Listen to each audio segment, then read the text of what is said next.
de aula é que se muda uma nação. Na sala de aula não há idade nem cor. Por isso aceite e respeite o meu professor. Nós somos muitas, nós somos muitos, nós somos fortes. Somos Sintese e acreditamos na luta e não na sorte. Está em nossas mãos defender a profissão.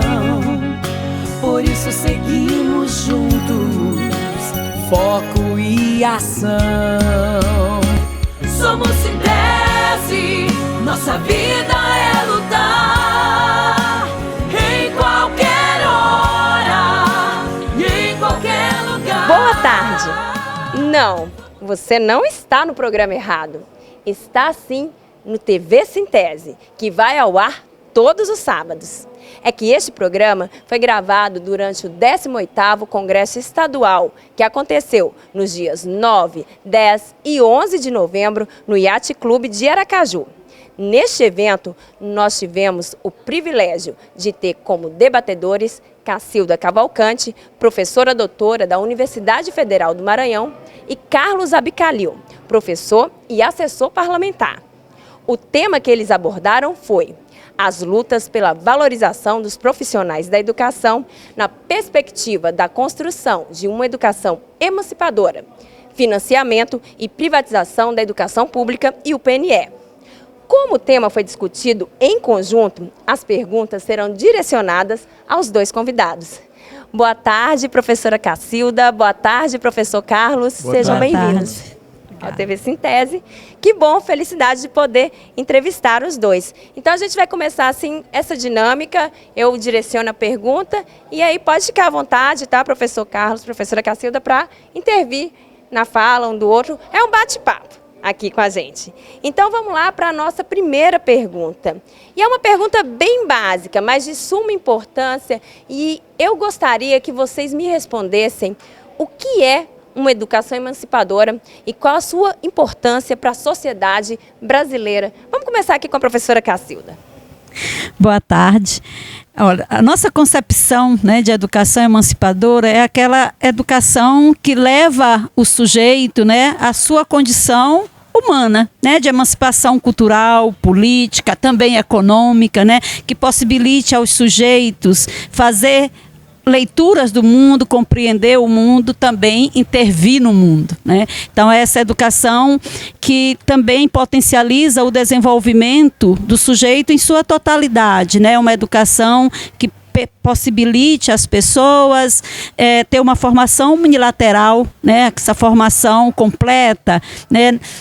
Do aspecto físico, do aspecto político, do aspecto estético, sensível, né? Que possibilite realmente a gente ser esse sujeito que a gente diz, né, emancipado, né, em todos os sentidos da vida. Então, Luana, esse conceito de educação ele é tão amplo que não cabe só dentro da escola.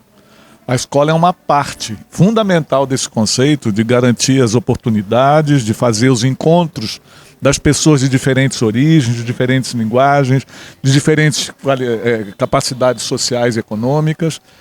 E ela não se dá somente na escola. A escola é uma parte importante, fundamental, onde se aprendem conteúdos acumulados pela pesquisa científica, mas também da cultura, da arte, do contato no entorno, do processo de ocupação daquele território, de formação das cidades, da memória das famílias, né? Que é tão importante, e também dos movimentos sociais e do mundo do trabalho.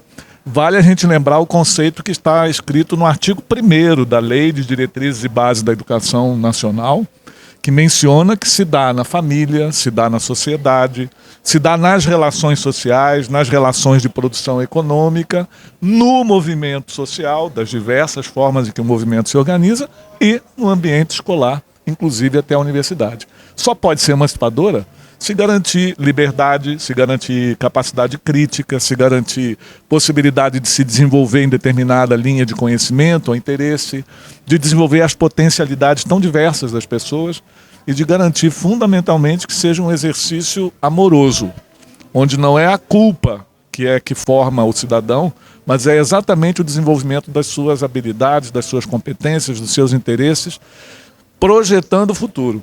E a nossa segunda pergunta, ela vai bem nessa esteira da primeira. Quais são os principais desafios e obstáculos para a construção de uma educação emancipadora? Professora, por favor. Uma pergunta complexa, né? Porque envolve muitos elementos, né? Fazer esse projeto, né, que o Abicalil coloca, projeto de educação, projetar, construir essa educação do futuro, tem desafios de diversas ordens, né, que passam pelo aspecto financeiro, pelo aspecto da formação dos professores, né, fazer uma educação emancipadora necessita fazer uma formação de professores também emancipatória, passa também pelo currículo, os desenhos curriculares. Nós precisamos pensar um currículo que dê conta, né, dessa complexidade, um currículo que possibilite. O Morin, naquele seu livrinho A Cabeça Bem Feita, ele faz uma observação muito importante sobre isso. Ele diz que nós não podemos querer formar as pessoas para compreenderem um mundo complexo, formando uma cabeça simples, né? É preciso formar uma mente complexa, é preciso formar pessoas com a capacidade de compreender a complexidade, as interações dos fenômenos. Então, isso passa muito pelo currículo, um currículo que não esteja aprisionado num conjunto de competências e habilidades técnicas, mas um currículo que tenha espaço para a combinação da arte, da ciência, da filosofia, né? Essa combinação entre a vida para além, né, do espaço institucional da escola, são elementos importantes que nós temos como desafios, né? Professor, como você vê esses obstáculos? Os obstáculos são muitos. A gente não pode se esquecer que 77 milhões de brasileiros e brasileiras não concluíram a educação obrigatória. E parece que a gente fala de educação, está pensando só na criança, na creche, na pré-escola, no fundamental. Não nos esqueçamos disso. Segundo, eu me lembrei muito da minha mãe e do meu pai. Nenhum deles concluiu nem o fundamental. Minha mãe estudou em escola multisseriada, rural, até o 4º ano primário, que era a nomenclatura que usava naquela ocasião. Meu pai foi até... hoje, né? Seria do ensino fundamental. O 4º ano do ensino fundamental. Fundamental 1. Isso, Fundamental 1. Não tinha pré-escola, não tinha creche, mas era assim, na educação do campo, que ainda hoje existe, classes multisseriadas também. Fundamental para ela ganhar o direito de cidadania. Meu pai foi até o 5º ano, que à época era chamado de exame de admissão. Eu passei pelo exame de admissão. Sabe o que significa isso? Pai, mãe, você que está me assistindo, professor, professora, funcionário, estudante. Nosso primeiro vestibular se dava aos 11 anos de idade, 10 para 11 anos. Porque para metade de nós, e olha que eu estou com 61, não confesso aqui a minha idade, para metade de nós simplesmente não tinha vaga para continuar os estudos. Portanto, metade dos brasileiros nos anos 70 não prosseguiam os estudos porque não havia vaga. Nós chegamos a um patamar de colocar 7 milhões por ano no ensino superior, antes do golpe de 2016. Logo veio o golpe porque, imagina, filho da empregada está na universidade. Vocês ouviram até ministro falar disso, não ouviram não? Filho do porteiro, não é isso? Empregada poder passear para a Disney. Eram absurdos e nós vivemos uma travessia daqueles que impedem, por esse tipo de discurso, de garantir que o direito à educação seja para todo mundo. Então, um grande obstáculo é a gente entender que educação é direito de todos, dever do Estado, e segundo suas capacidades. Mas até a conclusão do ensino médio é obrigatório, direito público subjetivo. Então, o segundo desafio é entender que é um direito. O terceiro é nós entendermos que educação gratuita só é gratuita porque existe trabalhador e trabalho, que geram riqueza, que geram impostos e voltam na forma de serviço. Portanto, a luta por uma educação pública, gratuita, com qualidade social, que possibilite as famílias sonharem que a geração futura terá condições melhores do que a geração que passou, é realmente a realização da perspectiva que constrói a educação emancipadora. Como o professor disse, educação não é favor, é direito. Bom, e eu tenho certeza que você em casa gostaria de ter um exemplo como funciona uma educação emancipadora, não é mesmo? Então, eu vou perguntar aos nossos convidados quais são as principais experiências e iniciativas de uma educação emancipadora que nós temos aqui no Brasil. Professora, você tem algum exemplo assim para trazer aqui para o pessoal de casa?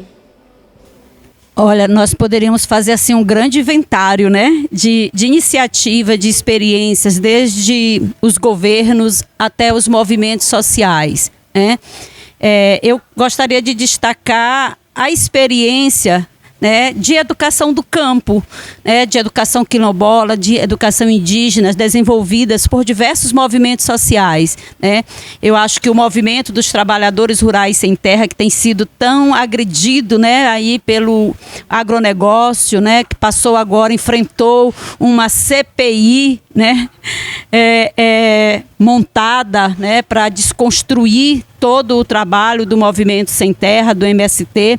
Eles têm experiências educativas muito interessantes, né, de formação integral, de articulação da agroecologia com a educação, né, de uma formação crítica, de articulação da educação, do trabalho, da teoria e da prática.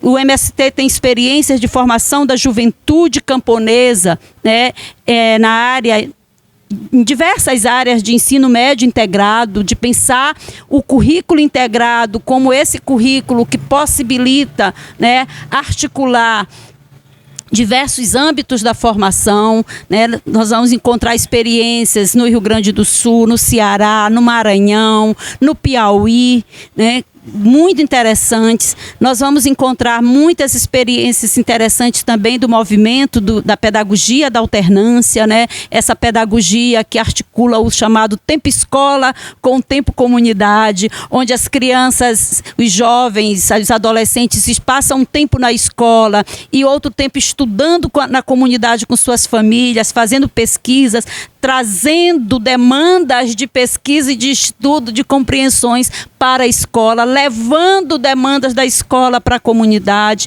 né? Esse processo educativo que articula muito isso que a Bicalil falou, para além da escola, que articula, né, essa perspectiva do mundo do trabalho, dos movimentos sociais, né? Mas eu acho que as prefeituras também têm muitas experiências interessantes de formação integral, muitas experiências interessantes na área da educação de jovens e adultos. Eu considero que a experiência que o Brasil desenvolveu da educação de jovens e adultos também integrada à formação profissional por meio do Projovem Campo, do programa Saberes da Terra, implementado no governo Lula, no primeiro governo Lula, o ProEja, são experiências com potencial emancipador muito grande. Na sua própria vizinhança, você deve conhecer histórias assim, como essas que está mencionada aqui, estão mencionadas pela Cacilda. Eu fico lembrando quanta luta de mães empregadas por creche, por pré-escola. E quando a creche e pré-escola, produto da luta, é conquistada, como é que elas sentem que esse é um território do seu domínio, como se fosse parte da extensão da sua casa. Aqueles e aquelas que aprendemos a chamar professores e professoras de tios e tias, compreendíamos que era uma extensão da nossa casa, mas nem sempre nossos pais compreendiam que aquele território escolar era um território da sua responsabilidade também. Uma escola que traz a participação das famílias e do seu entorno para dentro do seu processo é uma escola geralmente bonita, feliz, alegre e que adora a arte e a diversidade. E a nossa próxima pergunta envolve 3 eixos de suma importância para a educação. Vamos saber como eles avaliam o papel do financiamento público da educação para garantir qualidade, equidade e inclusão na educação. Professora, como é que faz essa avaliação? Como é que a gente pode equilibrar tudo isso? O primeiro aspecto diz respeito à alocação, né? A tomada de decisão, onde nós vamos investir o recurso da educação. Em um país como o nosso, que está estruturando seu sistema público de educação ainda recente, né? Nós vamos ter isso do final do século passado para cá, a partir da LDB é que realmente o Brasil começa a tomar um conjunto de medidas para garantir de fato o direito à educação, né, garantir a educação obrigatória aí até os 17 anos, né, as decisões sobre o papel do Estado, né, a garantia de recursos, várias constituições nossas anteriores à de 88, a LDB, colocaram a educação como direito, mas não garantiam as condições para a oferta da educação, não garantiam recursos, né? A nossa Constituição de 88 e a LDB, né, de 96, tem essa diferença, porque realmente coloca, né, ao determinar a educação como direito, estabelece também a obrigatoriedade do Estado, né, logo dos governos, de fazerem essa oferta e aponta os recursos para essa oferta. Então, o primeiro aspecto que eu considero importante é a decisão, a alocação desses recursos. Como eu vinha dizendo, um sistema muito recente, nós ainda temos muitos desafios e nem sempre dá para a gente atender tudo, né, muito rapidamente. Nós vamos ter que escolher prioridades. Então é preciso nós buscarmos, né, as ações estratégicas, as ações que nós consideramos estruturais para a mudança, para alcançar a qualidade, alcançar, né, também um conjunto de crianças que ainda estão fora da escola após pandemia. Professora Cacilda, professor Carlos, estamos chegando ao fim do nosso programa. Quanta alegria, quanto prazer entrevistar vocês dois. Muito obrigada. Não só para o nosso público de casa, mas também falo por mim. Que aula! Que aprendizagem. Muito obrigada mesmo. Mas antes da gente terminar, a gente está aqui no 18º Congresso Estadual do Sintese. Eu gostaria que vocês fizessem aí uma breve avaliação do que acharam desse espaço. Vou começar de novo, ver o professor Carlos aqui com a professora Cacilda. Por favor, professora. Olha, o primeiro aspecto é dizer, né, da potência desse evento, né, da renovação de nossas esperanças, de nossas energias para a militância, para a luta, né, reunir um conjunto de professores, né, que estão junto aos sistemas de ensino nos seus municípios, nas suas escolas, né, batalhando, lutando, atuando para a garantia do direito à educação. É muito importante, é de uma força. Nesse 18º Congresso, o que nós vivenciamos aqui foi esse calor do encontro. Essa oportunidade de reconhecer o passado, as tradições, as palavras que conduziram tantas lutas por direitos, nos iluminam para cultuar o futuro que a gente deseja. Congregar é isso. Olha, aqui eu repeti alguns ditos populares que são muito fundamentais. Primeiro aprendi com minha mãe, e você também. Quem não chora, não mama. O segundo é que não tem espaço para medo. Em várias tradições religiosas, o medo é um sinal negativo. A coragem é a vertente que aponta para a liberdade e para a libertação. E por isso o segundo ditado é: se correr, o bicho pega, se ficar, o bicho come, mas se juntar, se congregar, o bicho foge. Vem para a luta que vai valer a pena. Congregar faz bem para a saúde mental, para a saúde física e, sobretudo, para a saúde humana. Vem para a luta. E você, telespectador? Esperamos que tenha gostado dessa entrevista especial, que foi gravada durante o 18º Congresso Estadual do Sintese, que aconteceu nos dias 9, 10 e 11 de novembro no Yacht Clube de Aracaju. E se quiser saber mais sobre como foi o congresso e como foram as participações da professora Cacilda Cavalcante e do professor Abi Calil, o material está disponível no nosso canal do YouTube, TV Sintese. Tem o mesmo nome do nosso programa. Aí fica fácil lembrar, né? Vá lá e confira. Nosso programa fica por aqui. Nos veremos no próximo sábado. Para você, boa tarde e boa sorte. Professores, protetores das crianças do meu país, eu gostaria de um discurso bem mais feliz, porque que tudo é educação. A entregar o conhecimento na sala de aula é que se forma o cidadão. Na sala de aula é que se muda